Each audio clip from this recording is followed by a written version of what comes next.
ॐ प्रत्यङ्गिरायै नमः। ॐ ह्रीं भगलामुख्यै नमः। ॐ ह्रीं सकलसिद्धगुरुदेवताभ्यो नमो नमः।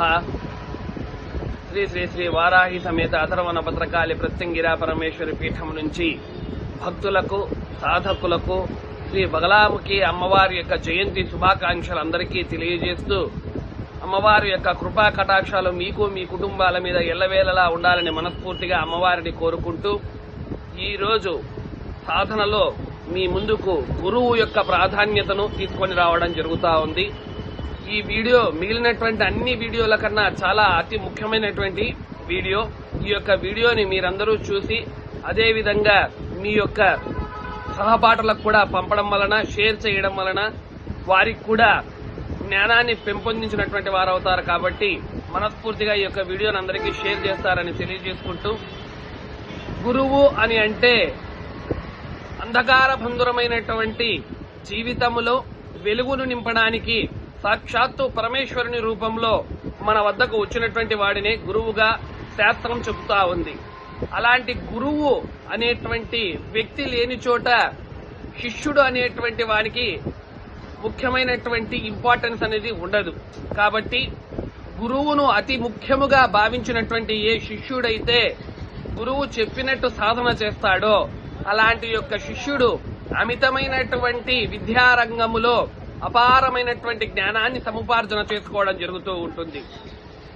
గురువు లేకోకుండా తీసుకునేటువంటి మంత్రాలు కావచ్చు, గురువు లేకోకుండా ఇతర వ్యక్తుల వలన, యూట్యూబ్ల వలన, ఇతర సోషల్ మీడియా వలన తీసుకునేటువంటి వ్యవహారాల వల్ల కావచ్చు, మంత్రాలను ఏవి కూడా సిద్ధి పొందడానికి అవకాశం అనేటువంటిది ఉండదు.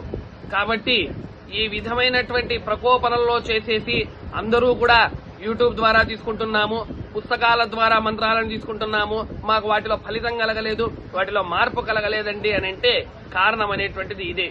గురువు అనేటువంటి వ్యక్తి ఏ మంత్రాన్ని ఏ విధమైనటువంటి శిష్యునికి అరవణ చక్రం అని అంటే, ఏ వ్యక్తి సాధకుడు మంత్రాన్ని తీసుకోవాలని గురువు గారి వద్దకు వస్తే వారి జాతకరీత్యా, కుండలిని రీత్యా ఏ అమ్మవారు కావచ్చు, ఏ భగవతి కావచ్చు, భగవంతుడు కావచ్చు, ఆ యొక్క మంత్రం అనేటువంటిది వారికి కలిసి వస్తుందా, కలిసి రాదా, అనుకూల ఫలితాలు ఇస్తుందా, ప్రతికూల ఫలితాలు ఇస్తుందా, అలాంటివన్నీ కూడా అరవణ చక్రం వేయడం వలన తెలుస్తుంది.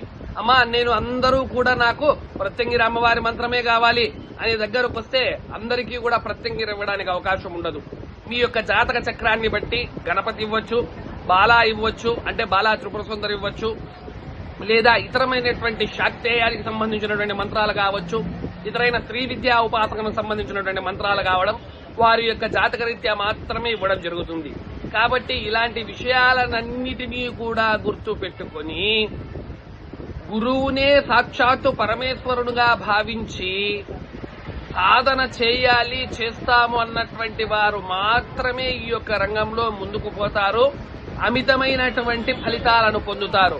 ఉదాహరణ చెప్పాలిరా అని అంటే, గురువు ఒక 20 అంతస్తుల పైకి శిష్యుని పైకి ఎక్కించాడు. ఉదాహరణ చెప్తున్నానండి, ఎక్కించాడు.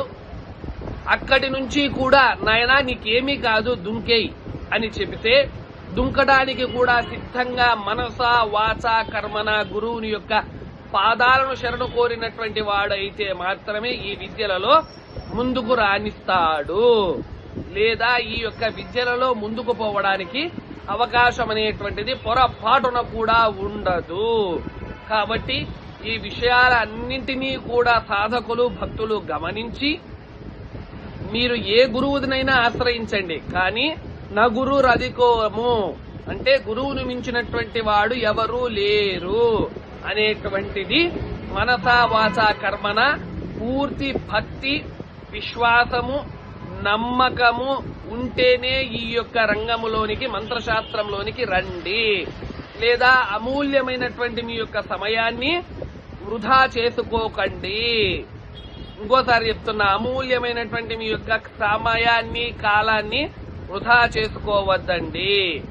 కాబట్టి గురువులు, సద్గురువులందరికీ కూడా ఈ యొక్క బగలాముఖి అమ్మవారి యొక్క జయంతి రోజున నేను మనసా వాచా కర్మన వారి యొక్క పాదపద్మములకు నమస్కారం చేసుకుంటూ గురుర్బ్రహ్మ గురుర్విష్ణు గురుర్దేవో మహేశ్వరః గురు సాక్షాత్ పరబ్రహ్మ తస్మై శ్రీ గురువే నమః.